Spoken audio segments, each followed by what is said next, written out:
just to follow up on where we left off at the end of the morning, there was one thing about intoxicants I forgot to mention, which is that it includes not smoking cigarettes or chewing tobacco or pipes or any kind of tobacco kind of things.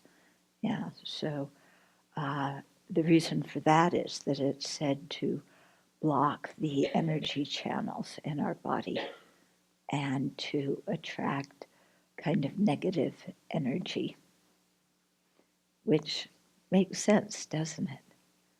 Yeah. When I'm around people who smoke a lot, the smell is there, and my instant reaction is ugh. So just to remember that. Okay, so ethical conduct, is one of the first things to create if we want to develop concentration. And ethical conduct is actually a basic thing on the path to start with. It's the basic thing if you want to even have a good life, even if you don't want to do any spiritual practice. You just want to have a good life. Ethical conduct is the basis for that. Yeah, and especially for spiritual practice as well. The second criteria, and this is for going into retreat to develop serenity, is to be in a place where you have necessary food and clothing. So where you have the resources that you need to stay alive. Oh, let me backtrack a minute because Ji mentioned 3 levels of preserving precepts or 3 levels of ethical conduct. I wanted to mention these because it's interesting and it gives us a graded stage. So the first level of observing precepts is superior, and this is a person who hasn't committed any of the 5 heinous crimes, such as killing their mother, killing their father, killing an arhat, causing blood to flow from a Buddha, or causing schism in the Sangha. And you can see why these kinds of things are quite, why they are called heinous actions. Although nowadays, with assisted suicide, killing your mother, killing your father becomes another topic to really discuss in terms of ethical conduct, Okay, so the superior level is somebody who hasn't done those 5. It's somebody who meets a qualified spiritual mentor, takes refuge in the 5 lay precepts, and they may also take novice or full monastic ordination. And from the beginning, this person guards their precepts well as avoids the 10 destructive actions, so that they're pretty much free from transgressions. So if we're going to make an analogy, this is like such a person who practices ethical conduct well is like a cloth that is completely clean. So if you want to dye it into a particular color, it takes the color very easily. So if you want to transform the mind into serenity, into wisdom, into bodhicitta, the mind can go there very easily. The second level of keeping precepts is someone who keeps the major precepts well, but not the minor precepts.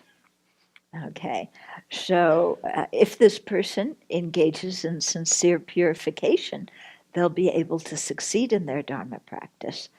But they need to work harder because the minor precepts aren't kept so well. So this person is similar to a dirty cloth that has been cleaned, and so the dye will take. Okay. Then the third level is somebody who transgresses both the major and the minor precepts. And maybe if they're a monastic, they've broken the root precepts altogether. with all the factors intact, and such a person cannot reordain in this lifetime. And so this person needs to do a lot of purification and, by sincerely applying the four opponent powers. And so, this person is kind of like a very dirty and torn cloth. And after they purify, they become like a patched and a patched cloth that's sufficiently clean so that it'll take the dye. Yeah. So which one do you think you are? She also talks about, for the latter person who doesn't have very good ethical conduct, he lists a bunch of things that person, it would be very good for that person to practice. So one is to study and contemplate the law of karma and its effects so that they generate, a conviction that comes from wisdom in the fact that, we create actions and we experience the results of our own actions. Second is that person has a sense of kind of dread at the thought of experiencing the results of their previously created destructive actions. And so that's going to lead them to do some purification to remedy that problem. And then to prevent future problems, that person, the third thing is to generate a sense of integrity, which abandons negative actions out of self-respect for our own integrity and what we're practicing as Buddhists, and also a sense of consideration for others, where we don't want to behave poorly and in a way that makes other people lose faith, either in us personally or in the Dharma. Okay, then 4 is such a person searches out the methods to purify offenses and negativities. In other words, they've realized they've messed up, and they haven't just said, oh, well, never mind, that's in the past. I don't really believe in karma anyway, so I'll just go on. But instead, this person sees that, okay, I've messed up. The seeds are on my mind stream. I need to do some purification. Yeah? And then to do that, then 5 is that person reveals and confesses any transgressions and negative actions that they've done. Okay, this kind of sounding in a way like 12-step program, isn't it? But it's good. It makes sense. In other words, we have to clean up our lives. Yeah. Then 6 is we have a strong determination not to do these detrimental actions again. And 7, we have a strong determination instead to really follow the Dharma path. So, this person who's committed so many negativities before, they're really turning their life around, in a very sincere, conscious, and conscientious way. Then they also make the great vow of bodhisattvas to liberate all living beings. So this is really taking it a step further. It's not just, I'm cleaning up myself, but I'm now going to reach out and take care of other living beings. And then 8, they have a strong determination to protect the Dharma.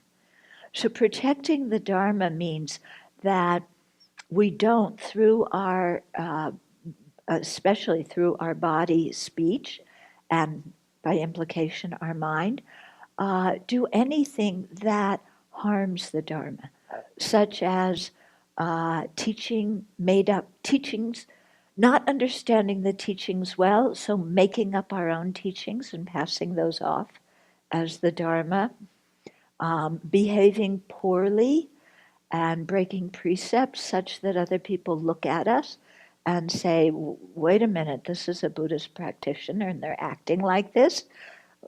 Buddhism doesn't present a very good path, and so those kinds of things really, they destroy the Dharma, yeah?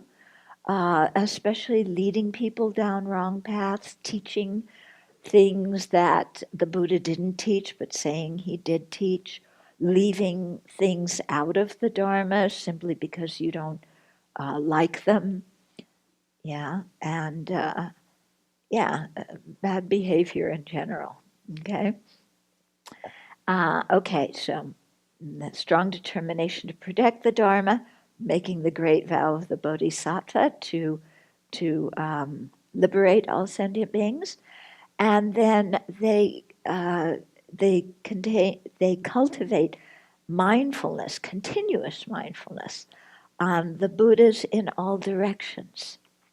So, in other words, and this is something really to think about, to have mindfulness of being in a universe where there's a lot of holy beings. Yeah.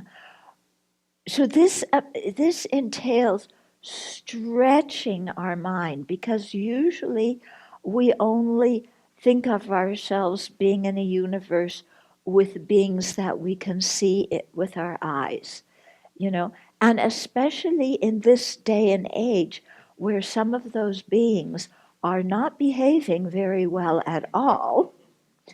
Then if we think, this is the world I'm living in, then we can easily just get depressed, fall into despair, saying, what is this world coming to, and give up.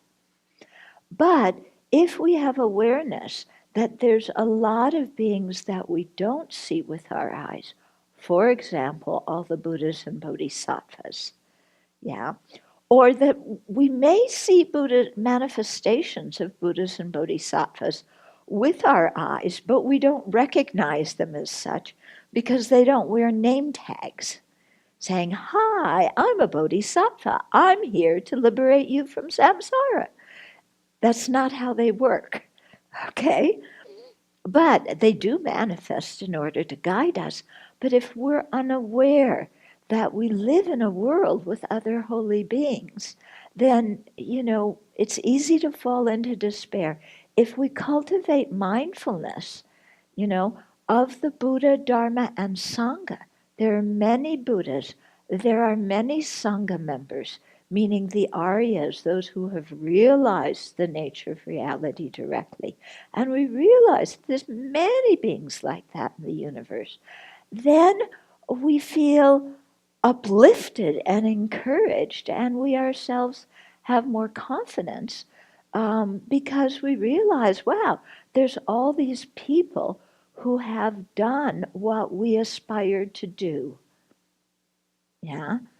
And so it's not like they they work hard and become Buddhas and then check out and just say, okay, good luck, everybody. I'm going into my parinirvana. Hope you do well, but bye. No, they work so hard, practicing the Bodhisattva path and becoming Buddhists in order to benefit us. So they're not going to check out after they've done all that hard work. They're going to manifest in our world. They're going to be in pure lands. They're going to work for the benefit of sentient beings wherever they possibly can. Our job is to make ourselves receptive to their influence. Yeah. So this mindfulness that at least these beings exist gives us great enthusiasm and confidence. Yeah. And the holy beings are our best friends. Yeah. I remember one time I was working on a project with somebody, this person, anyway, we just were not getting along. Of course, it was all his fault because I'm sweet, innocent, and don't do anything wrong. But we were not getting along. And I was just, ugh. And we were having the Lama Chopa Guru Puja that night. So I came to puja, and at the beginning of the puja, we visualized the whole merit field, all the holy beings, the Buddhas, the Bodhisattvas, the Arhats, Dharma protectors, and so on. Whole big visualization. And I sat there, and I thought, these are the people who are my real friends. I don't need to get so bummed out because this person is trashing me and insulting me. I really don't, because I have refuge in these holy beings. And if I follow their guidance, I can reach the levels that they have reached. Yeah. And so that completely, whatever I was feeling before, just completely dissipated. Yeah.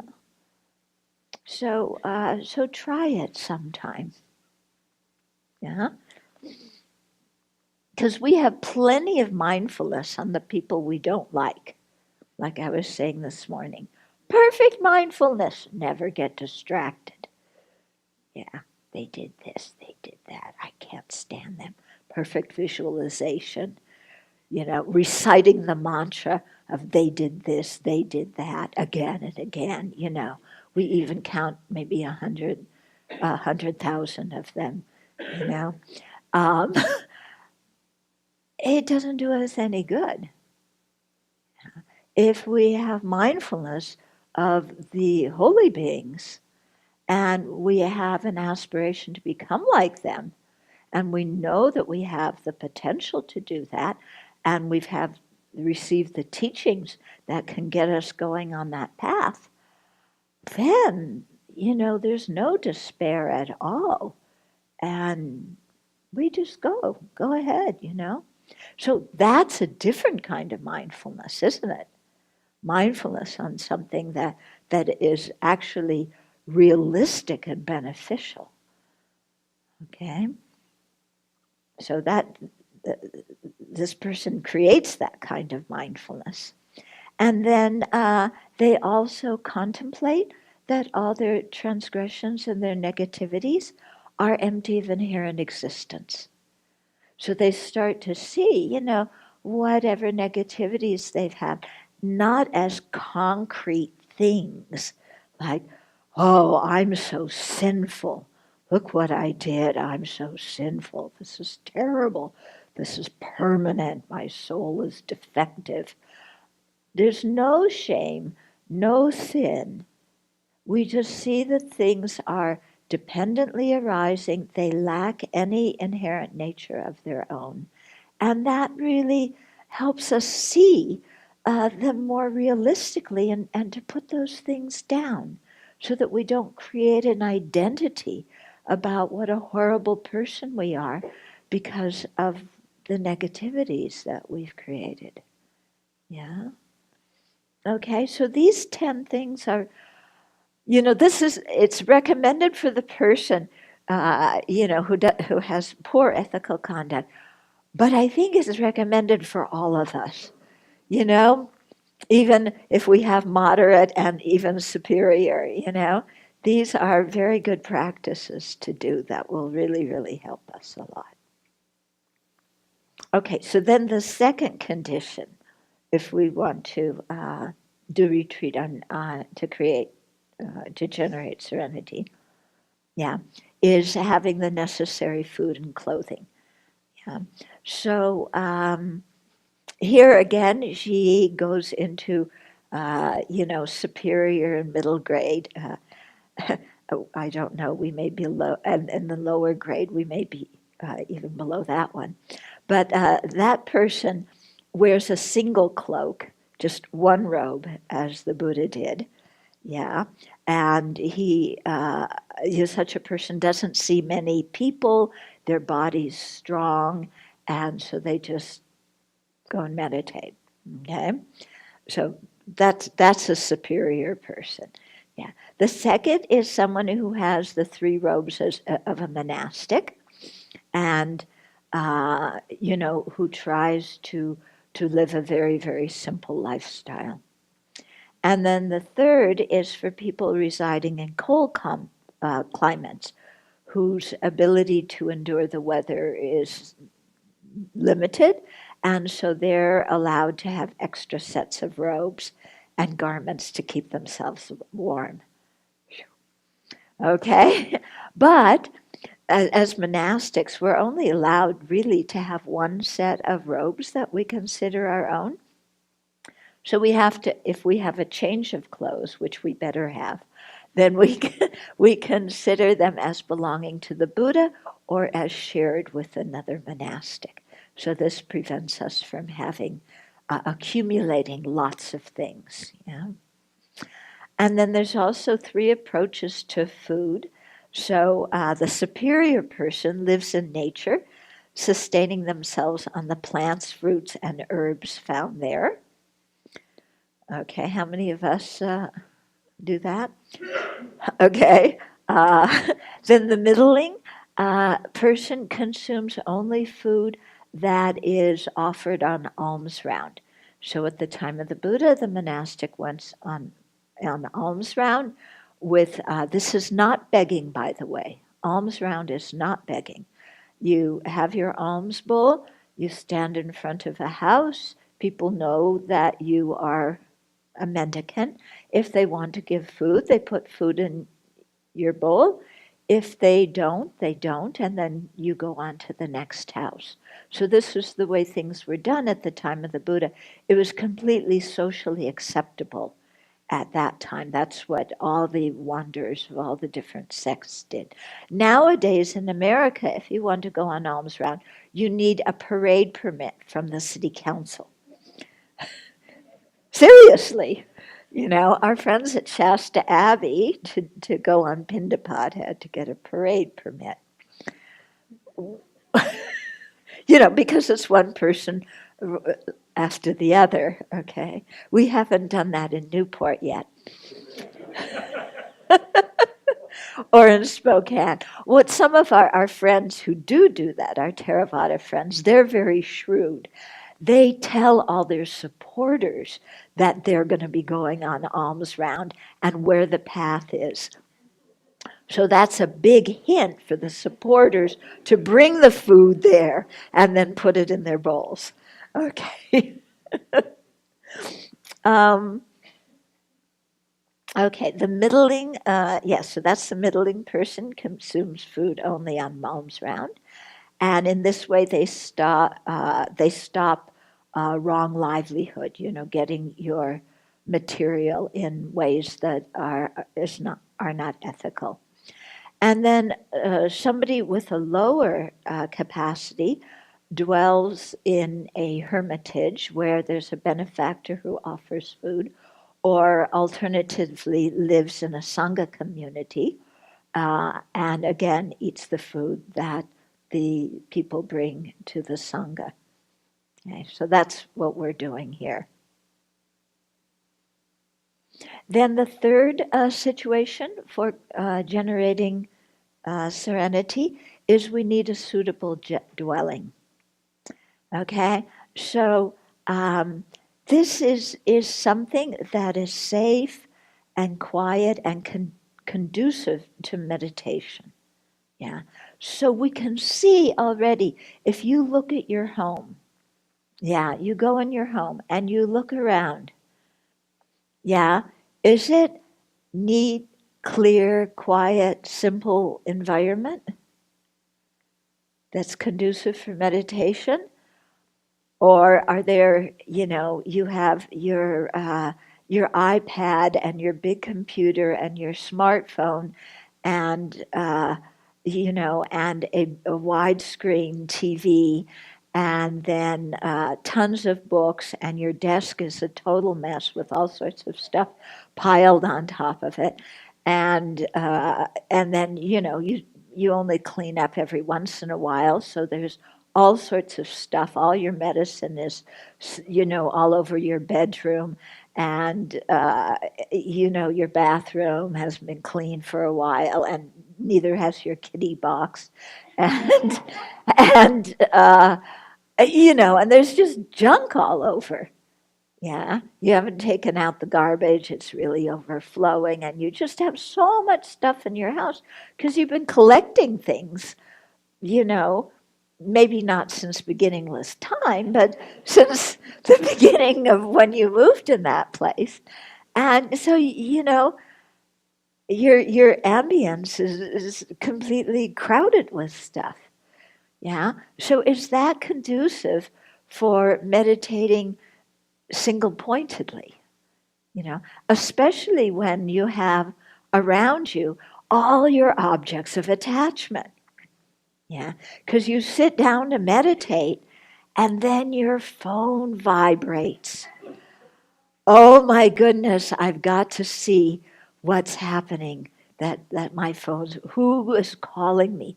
What feed is what do they call it? The RSS feed or something? Something is happening. I better check. Yeah. Or, your computer goes ding dong and, you better check your email, although none of you do that because email is only for dinosaurs like me who don't have smartphones.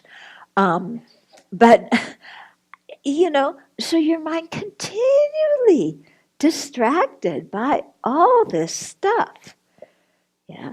And then especially, if you have a family, then your kids, no matter what age, even up to 40, they're coming in with their laundry. Hi, mom and dad, I'm come to see you. Here's my laundry. Please do it. Little kids are running around the house. You have your cats and your dogs and your pet pigs. And how are you going to concentrate? It's really difficult. So, it requires, if you're sincere about really developing concentration, to really, do spring, summer, fall, and winter cleaning, and don't accumulate a lot of stuff. Create good karma by giving things away. Yeah. The superior practitioner lives in the mountains where a lot of other people don't come. The second person, middle, lives in a hermitage where it's a very simple environment, but they live within walking distance to a village, so they go on Pindapat. And then the third is somebody who lives in a monastery that is not near lay people's residences. Yeah. So you can see they're mainly talking here to monastic people, basically because monastics have more time to develop serenity, and to do this kind of meditation. So just because we don't live like this doesn't mean we shouldn't try to cultivate serenity. We should definitely improve our concentration. Yeah. And then as much as we can put these different factors into practice, that will help us. Yeah. So if you go home and at least you have one part of your home where things are pretty clean and neat and tidy, and you set up a shrine, with a Buddha image and a text and a stupa or a bell representing the Buddha's body, speech, and mind. You make offerings every morning. You have your cushion there. Nothing else happens in that area except your meditation, and you have that set up in your home, then that kind of environment is going to be really, really helpful for you to develop serenity and to develop your meditation practice in general. Yeah, so very good to do that kind of thing. Yeah, and then especially because whenever you walk past the Buddha, walk past your altar, you look at the Buddha and he looks so serene that it reminds us that, hey, I can be like that too. It helps us get to the cushion. Okay, then so that was what, the third, right? Okay, then the fourth one is putting responsibilities to rest. Okay, so this is all of the busyness in our daily life.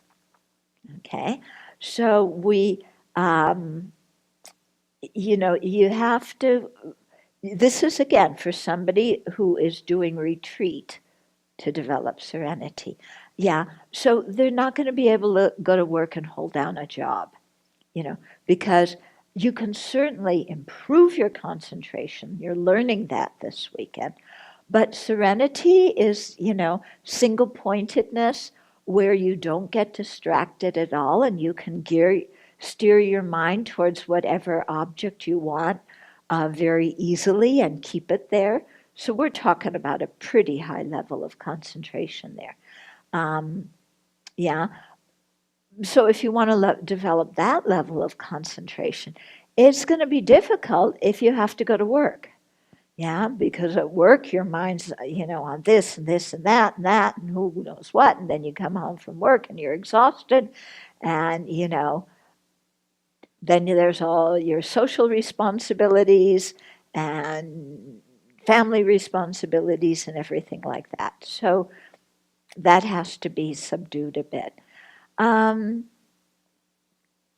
Then second is we stop seeking out the company of friends, relatives, and people who have no interest in the Dharma or respect for serious practitioners. Or serious practice, I should say. Because if we really want to develop our meditation practice, yeah, we need to put ourselves in the right environment.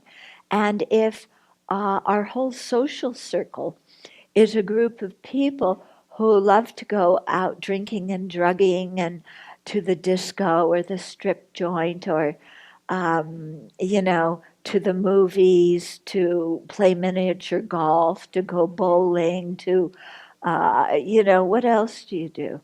Um, motorcycles. You get on your motorcycle and you come up to Pandaray County and go zoom through. Okay.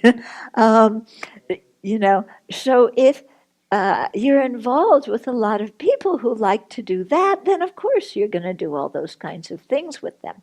And if your best friends are people who don't believe in karma, then when you say, "Oh, I'm going to a retreat over Labor Day," they look at you and they say, "Why are you doing something like that? You could go somewhere and have a really good time over Labor Day.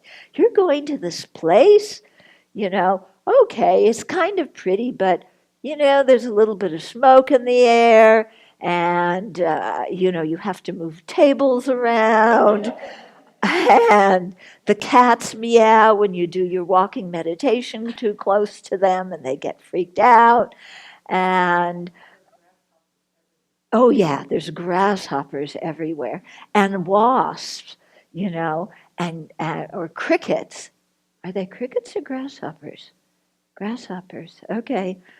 Yeah, grasshopper season. And, why are you going there to sit there all weekend and look at your navel? Go out and get a life.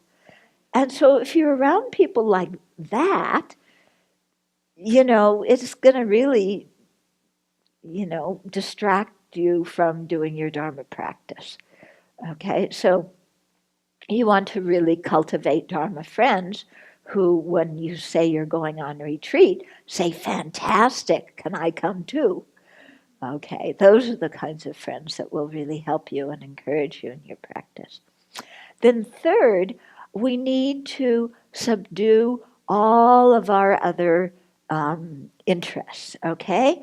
So checking out the stock market, what the prices on the stock market is, throwing tarot cards, doing accounting, what else? You know, what? Oh, playing bridge, playing mahjong, playing poker. Yeah, going to Vegas. Well, that's what your other friends are telling you to do instead of come to the retreat. Let's go to Vegas for the weekend. Okay. Um, okay. So, and then also fourth is we need to put aside some of our worldly reading material or our worldly media, so to stop reading, sci-fi and sexy novels and, you know, looking at all the magazines and, kind of saying, oh, why don't I look like that model? Why don't I look like that? How we look in this, we compare ourselves, and, we don't compare to what the people look like. Looking at blogs, checking up Facebook, what your friends ate for breakfast on Tuesday, really important things like that. So, if you really want to develop concentration, that kind of stuff you have to subdue. Because let's face it, I mean, if you check up your friend's Facebook page and you sit down to meditate, what are you going to be thinking about? Yeah? Oh, my friend, they look so happy. They said this and that is happening in their life. Oh, my life doesn't have any of those things. I wish I were like them. Everybody else's life looks so great. My life stinks. Of course their life looks so great because they're only putting on the nice things to create an image on Facebook. You don't know the reality of their life. You know the reality of your life. You compare that to them and you say, they're in Shangri-La and I'm not. But they always say, be careful of who you're jealous of, because you might have their situation, and then you'll realize how unhappy they are. But, Facebook just encourages so much jealousy, comparison, all this kind of stuff. Not very healthy. Okay. But there are good, I'm not trashing Facebook altogether. There are good things that Facebook does and that media does. But what I'm saying is we have to really think closely about our relationship with media and create a good relationship. Otherwise, media nowadays takes over and runs our life. It tells us who we are, who we should be, yeah, what we should look like, what we should have, what we should think is important or unimportant. Yeah, so we really need to see what we expose ourselves to and monitor that quite well. Okay, then the fifth factor we need is good spiritual friends. Yeah, so this is really, really crucial. So good spiritual friends, it includes Dharma teachers who will guide us by giving teachings, and our Dharma friends who understand the spiritual side of us and encourage us to do that. And so, in that way, because if we don't reach out and consciously create Dharma friends, we could wind up feeling a little bit cut off or a little bit lonely, if we're letting go of some of our old friendships, but we haven't made an effort to create Dharma friendships. Yeah, so very important to make that effort to create Dharma friendships and to get to know the people who have the same spiritual values as you do, who you can talk to openly about your practice. And then you have really good friends that you can confide in, that you can ask for advice and know that they will give you good advice, that you can do things with and know that they will encourage you in virtuous activities and they won't take you out gambling, to negative activities. So to, make an effort to develop good Dharma friendships. Yeah. My mother used to say, birds of a feather flock together. Yeah. So you become like the people you hang out with. So be careful who you hang out with. Yeah, because you become like them. So, look at the people who you really respect and make friends with those people. Okay, then in addition to those 5 prerequisites, yeah, are you getting tired already? um, is renouncing desire, okay, and cultivating satisfaction. So this is really important in our Dharma practice. Actually, all these things that we've talked about so far are all good recommendations, just even to have a happier life and a simpler lifestyle right now. But especially this one of cultivating contentment and stopping dissatisfaction. Yeah, so important because now advertising, all the media around us, it's encouraging us, you know, to be dissatisfied. We aren't good enough. We don't look good enough. We don't have the things we should have to be popular. We don't make enough money. We don't have the right kind of hobbies. We don't have the right kind of car. Our kids are not Harvard graduates. Oh my God. Can you imagine? And my first grader flunked their spelling test. My reputation as a good parent is going to go down because my kid cannot spell cat and dog. Yeah. And so all this, so much dissatisfaction. I want more. I want better. Yeah. Just got a new car, but now it has a scratch. I want a car without a scratch in it. My friend got a new car. Oh my goodness, their new car is better than my new car. Yeah. I've got to get a better car. And then especially if you have an old car, oh my goodness, what are people going to think of you? Yeah. There was one man who came to the teachings when I was in Seattle, and he was a doctor, and he drove an old car. And people just like, what are you doing driving that kind of car? Because when you're a doctor, you have to drive a certain kind of car, you know? And this was endangering his reputation. All this kind of rubbish. Yeah. You have to have a certain kind of car that matches your career. You have to have a partner that matches the kind of person you are. That here, I'm this person's partner. Aren't they wonderful? So I'm wonderful because I'm their partner. And so they have to look wonderful. They have to have a lot of credentials. And of course, you have your business card that you pull out. And your business card now is one that is folded. Yeah, so it can list all the things. Here it is. And it goes with all the things you do, all the committees you're on, all your awards, everything you've achieved, you know? Yeah? And your CV, and your it gives you your web address, because we're all into creating images, aren't we? Who talks about just being a normal human being who's content, who's compassionate? No, we all need to create an image of being some kind of super normal something, the best one in the world. It's pathetic.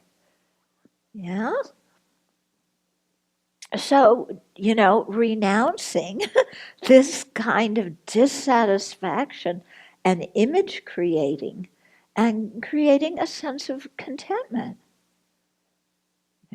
I remember one time somebody in another country, the woman of a couple, wrote me, and she said, I really love my husband, but I wish he made more money. I'm kind of unhappy about that.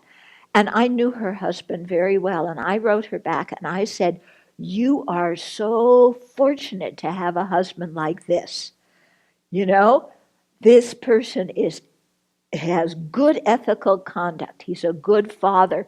Forget the money. You are so fortunate to have him as your husband. Yeah. So, creating a mind of contentment. What I have is good enough. I'm glad other people have better than I do. That's fine. Yeah. I'm satisfied with who I am as an individual.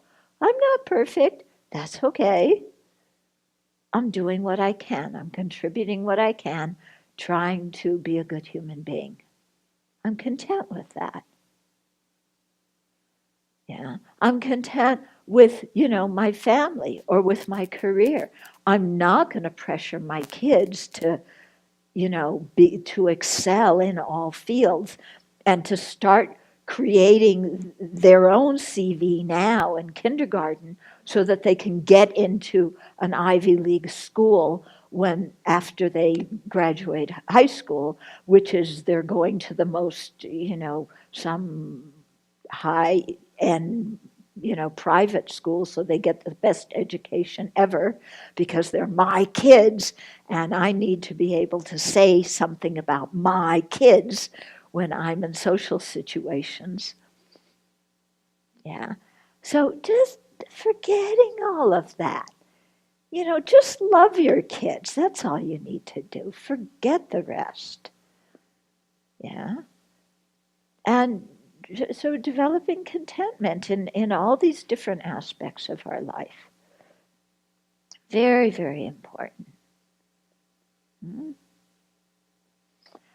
Okay, so those are the conditions to kind of put in place for doing a retreat on serenity. And for basically being a sane human being. I'm not saying that you all have to go out and wear just one robe like the Buddha did. Please, you can dress, however you want. Well, kind of. Yeah. But, just think about trying to simplify your life a little bit and try to make your life correspond to your values. They do these kinds of tests with people where they have, the psychologists and sociologists, where they have people, do something where they write down what is important to them in their life, what they value, what they, really think is important. And then they ask those people to say how much time each day or each week you spend doing those things and how much time you spend doing other things.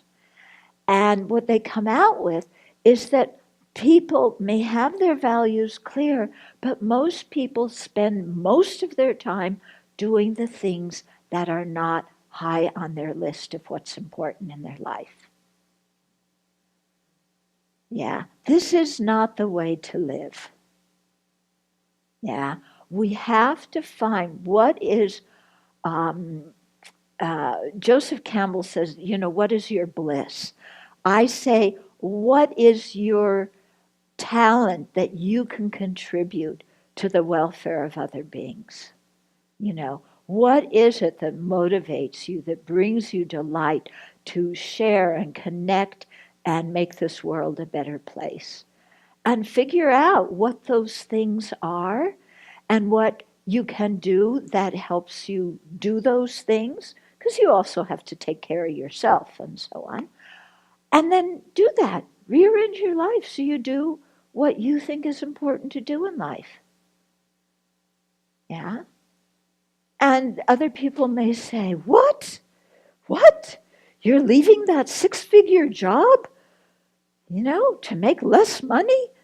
And you can proudly say, yes, because I'm happier. I'm happier doing what is important to me. Yeah. And having a 6-figure job doesn't bring me that much happiness.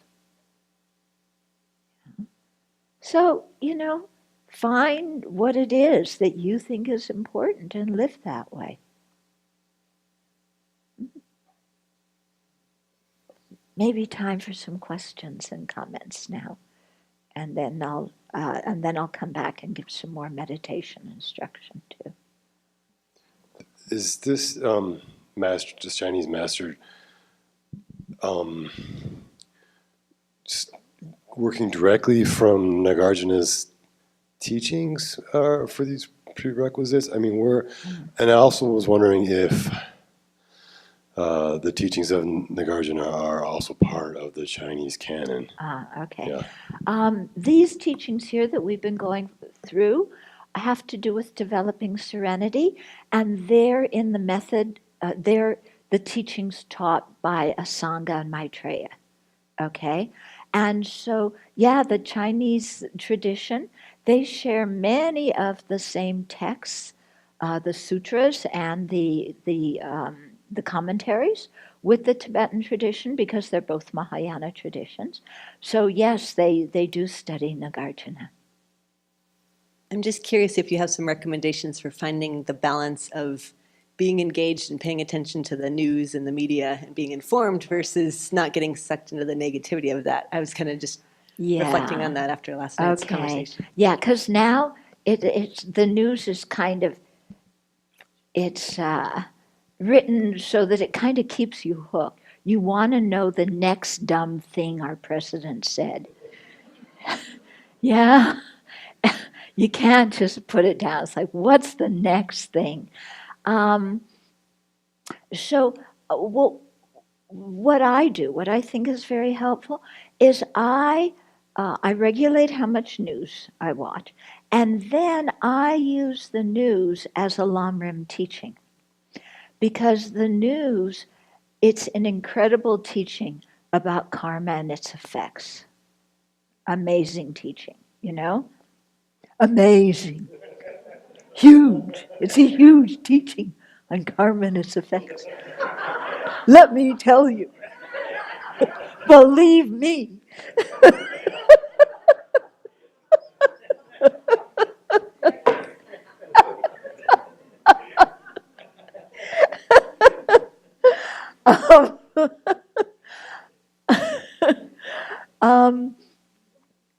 So it's just really because you look and you read what's happening to people around the world, and you think, what causes did they create to experience that result? Yeah. So you read, what's happening in Syria and the causes, that people create to live in a war zone. And then you think, have I created any of those causes? And if I have, I need to do some purification.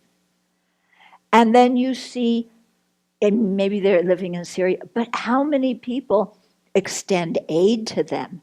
I mean, what are they called? The white helmet people in Syria who go around digging people out of the rubble? I mean, my goodness.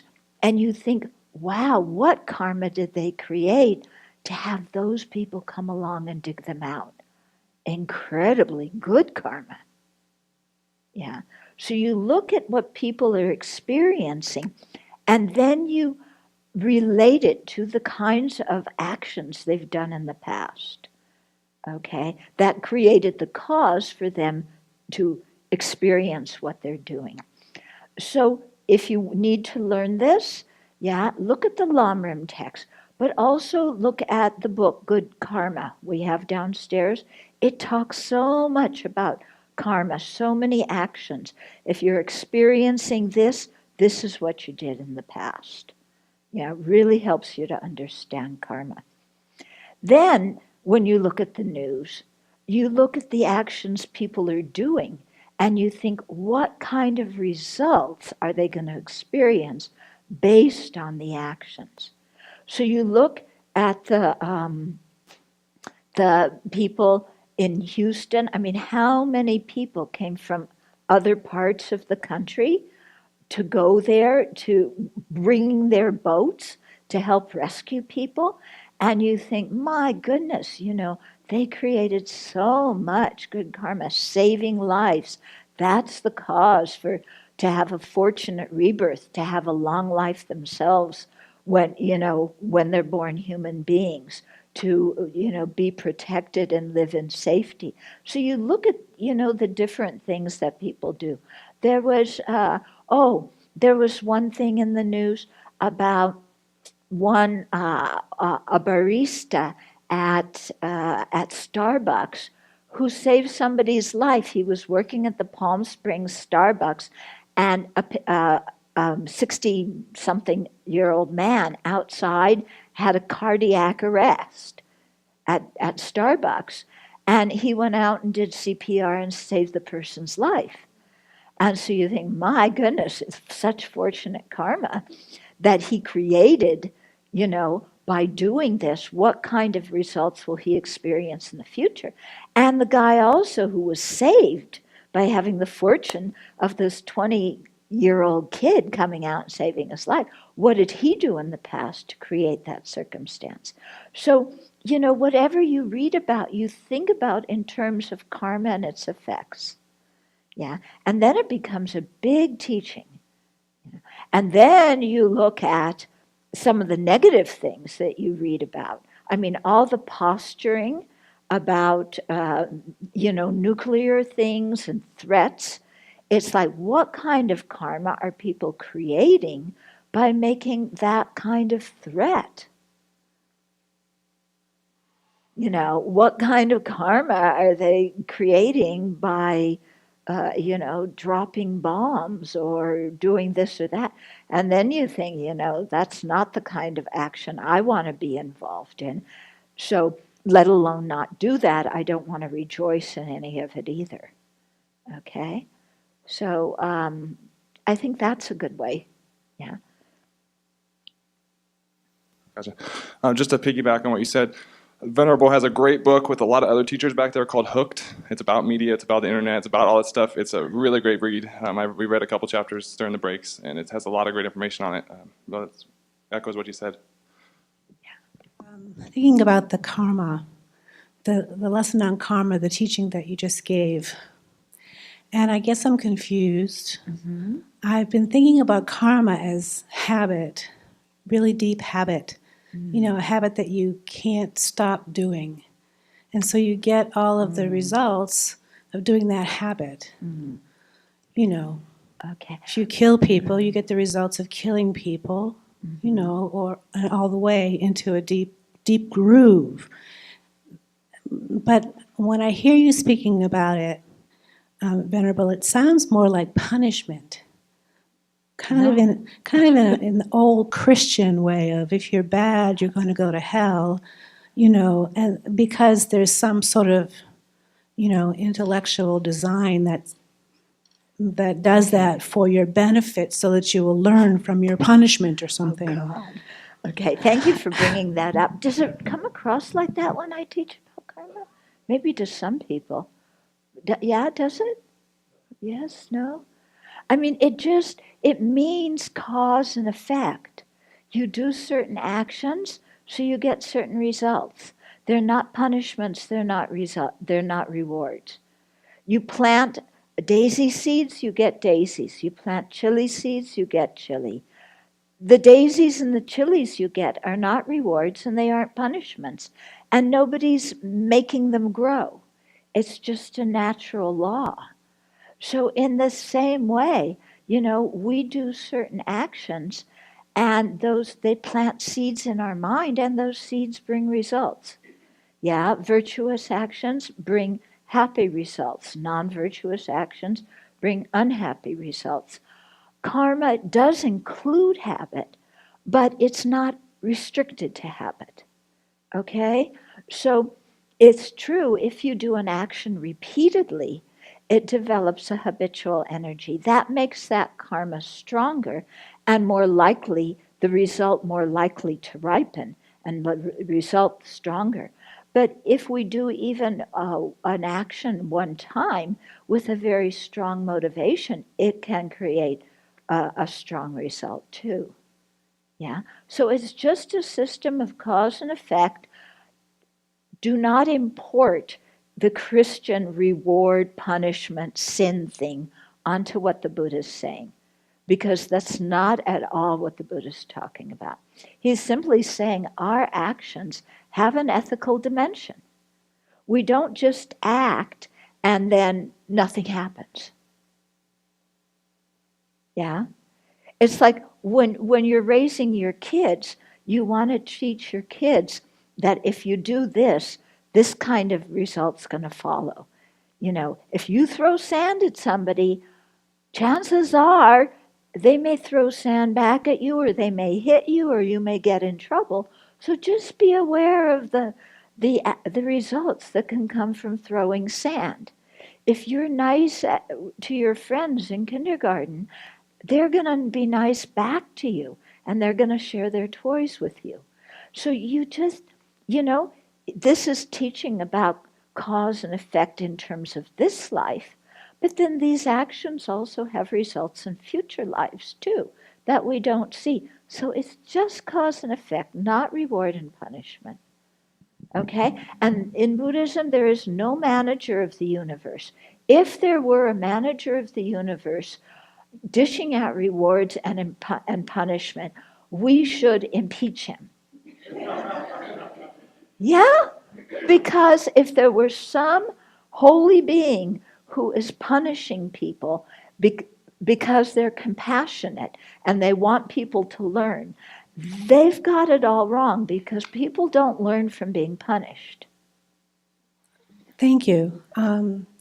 Sometimes I hear people say, "Well, that's their karma," and it's almost a way to have things make sense and to not have to feel it, as deeply. Yeah. The example you talked about, the storm in Texas. Mm-hmm.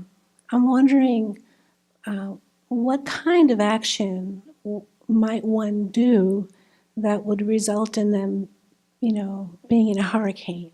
Mm. So His Holiness says that sometimes people just flippantly say when somebody's suffering, well, it's their karma, meaning, why are they suffering? Oh, I don't know. But it's their karma, so I don't need to get involved. Somebody thinking like that does not understand karma and its results very well. Because if you have a flippant attitude that lacks compassion towards somebody else, you're creating the cause for people to have a flippant, uncompassionate attitude towards your own suffering. So somebody's hit by a car, they're bleeding in the street, well, that's their karma. I'm not going to take them to the hospital because I'll be interfering with their karma. What? People who say or think like that do not understand at all. Yeah, when we see people suffering, we help. Yeah, even if our motivation is just to create the cause for our own happiness in the future, helping other people creates that cause, let alone it being the right thing to do because we're all interdependent, let alone dedicating the merit for the welfare of all beings. Yeah, so people who use karma as a reason to stick their head in the ground and not care do not understand karma. Yeah. Similarly, using karma to mean fate, yeah, like, oh, well, you're sick, that's your karma. It's fated. There's nothing you can do about it. No, things are not fated. Things are caused. But within cause and conditions, there's a lot of space. If you purify the negative causes, you prevent them from ripening in that way, or you influence how they ripen. If you destroy your positive causes, or impair them from ripening, you change things. There's a lot of flexibility in that. Things are not fated and predestined. Yeah, things are very complex. It's not just one karma. It's not I hit you this life, so next life you hit me. It's not like that. There's so many causes and conditions that have to come together for a previous action to ripen in the way that it ripens. Yeah. Okay, in terms of what karma somebody may have created to be in Houston during the flood, they say that those detailed aspects of karma, only things that a Buddha knows. So that is above my pay grade. I have no idea. Okay?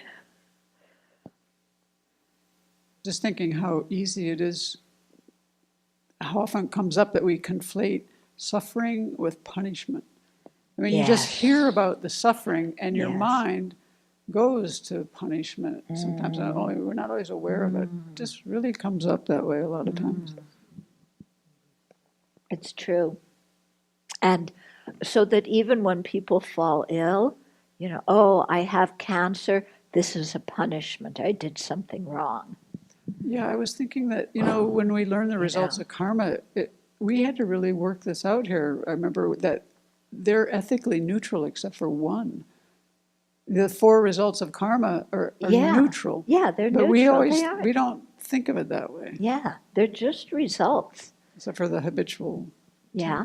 And then depending on how we respond to a result, that creates new karma. Yeah. But that's where we have a choice about how we choose to respond to something. Okay. Now, I wanted to just add an element to the meditation. So visualizing the Buddha, yeah. Remember when you visualize the Buddha, make his body golden light, yeah.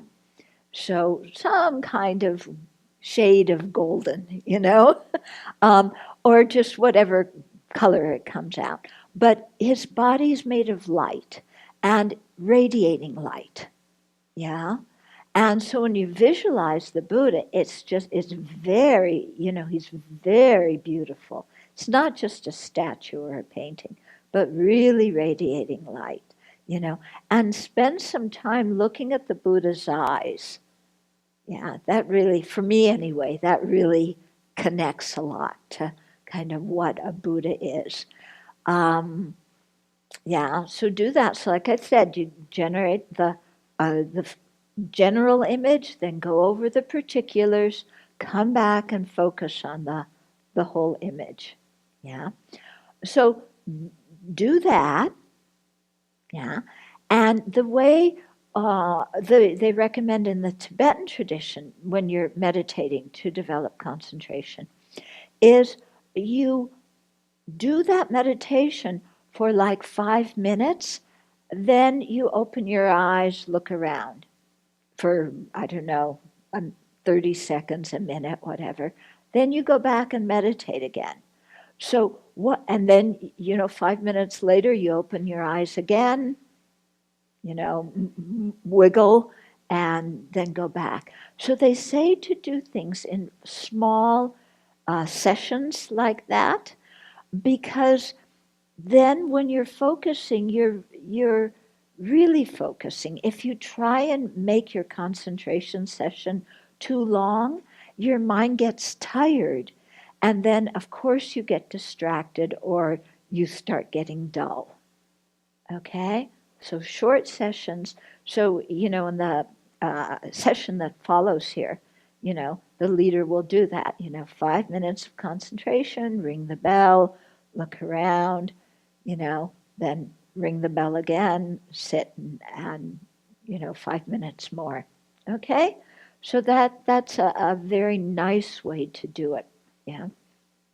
Because if you make your sessions too long so that your mind's tired and you're distracted and like that, then you don't want to go sit again. If you make them short, then you say, oh, that was kind of nice. I want to do that again. Okay, so that's very helpful. Then, for some of you, maybe who have practiced this before. Another thing to add onto your visualization is at the Buddha's forehead, like about right here, inside the Buddha's body, down from here and from here.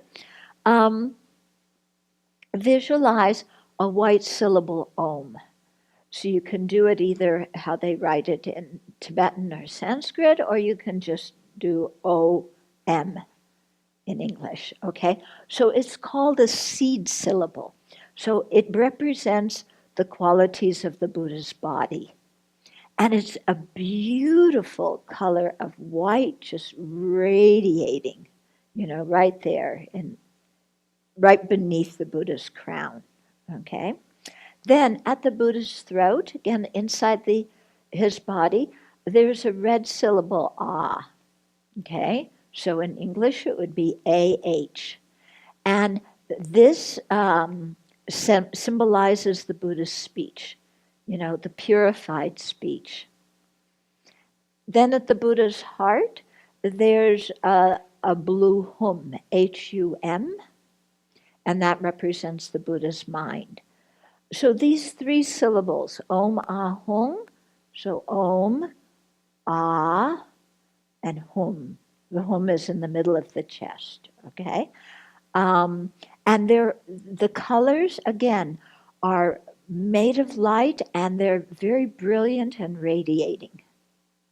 Yeah, so you can add that to your visualization of the Buddha, the Om Ah Hung, and think that it represents the Buddha's enlightened qualities of his body, speech, and mind.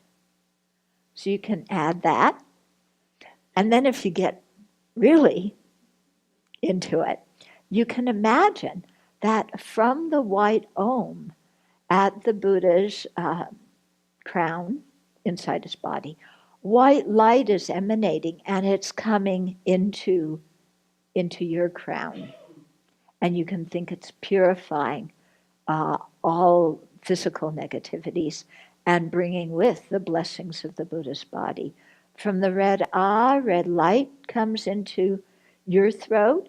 It purifies all the nasty speech that we were talking about last night and brings with it the qualities of the Buddha's speech. And then from the hum at the Buddha's heart, blue light radiates into your heart, purifying your mind of defilements and bringing with it the realizations of the Buddha's mind. Okay? So you can add that if you want to. Don't try and add too much so that you get confused. Go slowly. Yeah? Is the right under the top of the head or more behind the third eye area? It's there's not much space between there by the time you get an Om in there. It's under the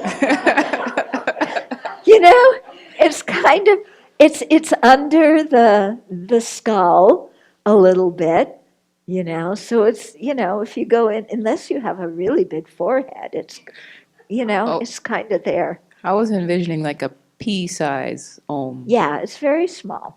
So then there's room for multiple. Well, I'm sorry, you can just work this out yourself, and see how small, how you can do it, and then you can worry a lot if please worry if you got the Om in exactly the right space. It might be a millimeter too low, or it might be a millimeter too high, or maybe it doesn't make a difference. Oh, that's good to know. Okay? Yeah, same with your throat. Is it here or is it here? I don't know. Maybe it's a little bit higher, maybe a little lower. Just get it somewhere in the region, okay? Yeah, it's not up here. Yeah, and it's not down there. Yeah, and when we say the heart, we mean you like your heart chakra in the center of your chest. So it's the blue hum isn't over there. It's not on your shoulder. It's not on your hip. Just get it somewhere around here. Okay? Good.